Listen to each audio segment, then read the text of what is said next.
Alrighty, so just to get into today's word, it's going to be a little short, but very informational for you guys. Obviously, the month of February revolves around love, friendships, relationships, all that. So just things that I want to touch bases with you guys, just off of that. Most definitively, equally yoked relationships. So I know all of us have some type of relationship, friendships that we all have. I know there's probably some relationships that have some type of maybe influence on you, whether it's the way you guys dress, if you guys take even like influencers or YouTubers, right? Like you guys kind of pick off and like, oh, I kind of like that fit, or I kind of like how they did this. And you're kind of influenced by the things that people do, the things that people say, just overall. And so, nothing wrong with that. Just kind of wanting to share on kind of viewing and defining what's good versus what's bad on that. Just because in some relationships, whether they're influenced by good or bad, those bad can really lead us to destruction. And so we're going to go ahead and get started on my. So we're going to go to 2 Corinthians 6:14. So basically on that, if you guys didn't know what yoking means, because I want to touch back on that. Sorry.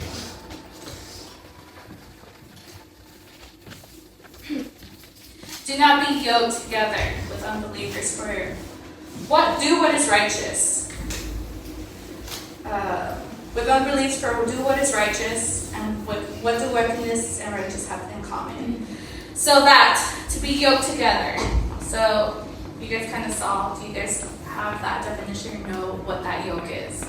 Does anyone know what a yoke is? Like from an egg? That's a yolk. Yoke, this type of yoke. Definition here. So what is a yoke? So it's basically what a pair of oxen use, joined together by a wooden beam, the yoke, across their necks to work in unison, typically for pulling heavy loads like plows or wagons. So you guys see in that little corner. So they'll wrap that around the oxen and they'll work together and they kind of just plow. They have something in the middle to either plow or to pull something heavy. So it's basically what that is in the corner. It's what they use. That's what the yoke is. Not yoke. That's the egg. And so that's kind of what it was referencing here. Kind of just working together in unison. Having the same workflow, having the same path, having the same where you guys have to work together type thing. So what does an unequally yoked friendship look like? Wow. So here I kind of have a little bit of results or anything that would look like within that relationship. So one, you would have constant tension and pulling. So that's when you're not aligned in the same path and the purpose and the truth of the Word of God. So in that, imagining like you guys have that yoke on with that person in your friendship and your relationship. You know what's good, you know what path you want to lead to, but the other person is trying to tug you away, is trying to pull you to a different side, to a different, like, hey, no, like, let's come over here, like, I think this is better. So it's just kind of like that. You guys are kind of pulling and going back and forth where you know what's right, but this person is trying to get into your ear, like, no, like, I know what's right. So one wants to grow, the other wants comfort. One wants God, the other one wants the world. One wants discipline and the other wants distraction. So that's just the point of what you guys need to recognize something in your guys' relationships and your friendships. Is it something that, you feel like it's maybe trying to pull you away from God, pull you away from your purpose, pull you away from your calling? So just keep an eye and just reflect on that. And then just going through that, like that constant tension and that constant like back and forth, that can kind of lead you to them being emotionally and physically drained.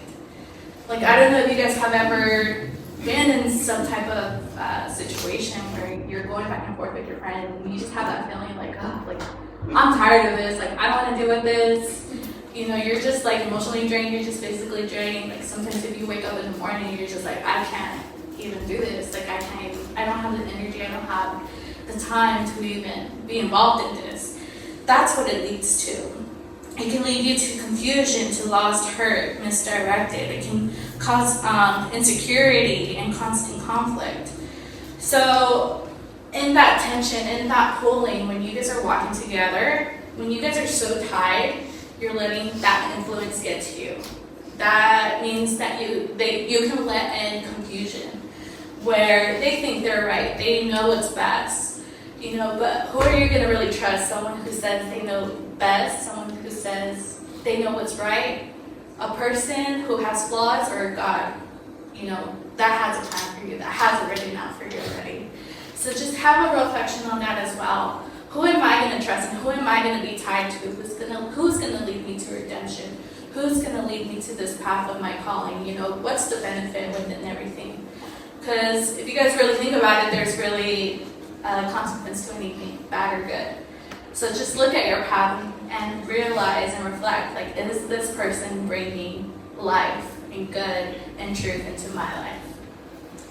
So second thing we want to look at is that guilt and compromise. So feeling pressure to change. So lowering your standards, hiding your convictions, and blending in with society. So again, coming to the last thing, it's like, okay, I feel like I know what's good. You know, if you do this, like, people are going to hate you. Or if you do this, like, that's wrong of you, or this and that. You have so much pressure within these voices and these friendships that if you do something that it does not align with them, you're automatically the wrong person. You're in the wrong. Or you're just, you know, the outcast. You're just not viewed the same. That's when you probably have those feelings and those doubts of like, I don't want them to see me this way. I don't want to feel this way. I know what's right, but I'm with these people every day. I love them. You know, you kind of have that fear, that tension within yourself, where that confusion starts to come. Like I don't know. Like, is this really right? Like, is me choosing God the path that He has right for me? And that's where it's already seated in you, where you guys can't let that happen to you guys. If anything, just really ask for God for that reassurance. Ask for God, like, hey God, like, I'm hearing this, I'm going through this, but is this right? Is this what you're calling me to do? Yes. And truth and simple, go to the Bible. It's all there in the Bible. You know, whether you guys have jobs, whether you guys have any type of constant back and forth, whether you need answers of what's right and wrong, God has it there for you in your Bible. You guys just gotta read, really just have that conversation with God and have that connection. He'll reveal that to you. The second one is slow growth. So trying to move forward, but they're not. So your progress then feels delayed and stuck. Your mindset starts shifting, and then your hunger for God decreases. If you guys go through all this, and you guys are letting that influence you, and you guys are accepting what this person says or what this person thinks, and you're trying to now follow their path of where they're trying to take you, it's going to slow you guys down. In reality, God has this beautiful, amazing path for you. It's not going to be easy. It's not going to be all fun every day. There's going to be challenges there, but in real terms, God puts those challenges to bring you closer to Him. He allows these things so that you guys can get closer and have that connection with Him, where you guys rely on Him daily. This other path that people may want to take you to, it looks fun. Yes, it looks, pleasing to the eye, but accepting that slowly diminishes you. It hurts your heart. It hurts your mind. It hurts your soul. And in reality, there's only one end goal we're trying to reach. That end goal is to God. That end goal is to our reward in heaven. And that's the only path that we're trying to reach. So again, just reflect. Who are you going to be tied to? Reflect on who am I going to put my trust? Who am I going to live my life daily with? Is this person that doesn't even know God or doesn't even bring truth or bring good into my life? Or is it going to be someone in God? Is it going to be God as someone who has my path laid out and someone who's going to help me be stronger every day? And so now looking at what an unequally yoked, like we're going to look at what an equally yoked friendship looks like. Ezra, again, if you can read Matthew 11:20-30. Come to me, all you who are weary and burdened, and I will give you rest. Take my yoke upon you and learn from me, for I am gentle and humble in heart, and you will find rest for your souls. For my yoke is easy and my burden is light. And so when I read this, I instantly thought back to when I was with my friends in high school and everything. And every drama or situation that I was in, I would bring it up to them and be like, hey, so and so and did this to me, did that, or whatever. And I would just tell them, what was the advice like? Screw them, or da-da-da. Like, just some type of negative reflect of, do this to them, get revenge, do this, or, it was just something of no, you please your flesh, you didn't deserve that, you need to have revenge type of thing. And that's what kind of always fed me, and that's what I was always told, it was never anything positive, it was never anything that would feed me, it was always something that would, kind of tear me down even more, even though I feel like I was doing my part of seeking revenge or wanting to hurt someone else, and in reality, I was still damaging myself. And so that's what I took off on the first part. But when Jesus says, take my yoke upon you and learn from me, for I am gentle and humbled in heart, and you will find rest in your souls. For my yoke is easy and burden and light. And so if you guys think about that, again, thinking of the yoke and the things that these animals had to pull and carry, it was, if you guys can imagine, I would just imagine a giant wagon full of tools or full of the person's belongings and just things just imagine how heavy that is, that it needed 2 big oxen to carry. And so again, what is it on your guys' yoke that you guys are carrying that is so heavy, that is so just weighing you down, where you feel like every step is just harder and harder, where you guys just feel like you want to give up? I, for myself, can say that my yoke felt that way, where just waking up, I didn't want to carry it. I felt like it was too heavy. I feel like every day I was just adding more and more to my heaviness, to my bucket. And here God says, for my yoke is easy and light and burden and light. So just imagine the things, Jesus coming to you and saying, I'm removing this yoke from you. I'm taking off this heaviness and putting mine on you. So in comparison, ours is so heavy. Whatever your guys' yoke is pulling and dragging, your heaviness, God is switching that for His. And we can say that God's yoke is not pulling anything. His yoke, you guys can run, jump, do whatever you guys want on it, because there's nothing on there to weigh you guys down. It's that light, it's that burden-free that Jesus is promising you. And it's just about you removing your own and replacing that with Jesus. And so what that looks like, once you guys take on that yoke of Jesus, once you guys are aligned and moving forward towards that, you guys are going to have mutual strength. You guys are not going to be dragging each other. You guys are not being bumping heads, but you guys are going to be carrying together. So they push you higher. They sharpen you when you're down. And growth feels lighter, not heavier. And so that, in those situations where you guys are maybe feeling down or need advice, and you go to that person is lifting you higher. That person is not seeking revenge, it's not seeking hurt, but instead they just encourage you. They encourage you to forgive, they encourage you to just move on, just to live a life like Jesus, and to just walk like Jesus. They sharpen you. So there's days that we're just going to wake up and not feel like it's our day. We're just going to wake up and we're not going to be in the best mood, or there's things that happen that we just may feel a little dull. But that person that you're walking along with, that's aligned with God, it's just going to sharpen you, and it's just going to make your day a little better. They're just going to, again, encourage you. Be there for what you need. Whatever it is that you need, they're going to know how to lift you up. And then your growth feels lighter, not heavier. So again, your guys' alignment with God. You guys know what to look out for. You guys know to avoid, to add more to your yoke, just to make your guys' path lighter and easier for that. Second one, it brings peace and not pressure.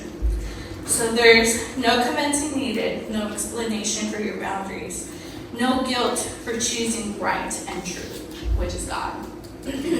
So in that, just because of your guys' alignment, your guys' values, your guys' morals are all aligned because they're all under God. There's no fighting and bickering and no I'm right and you're wrong.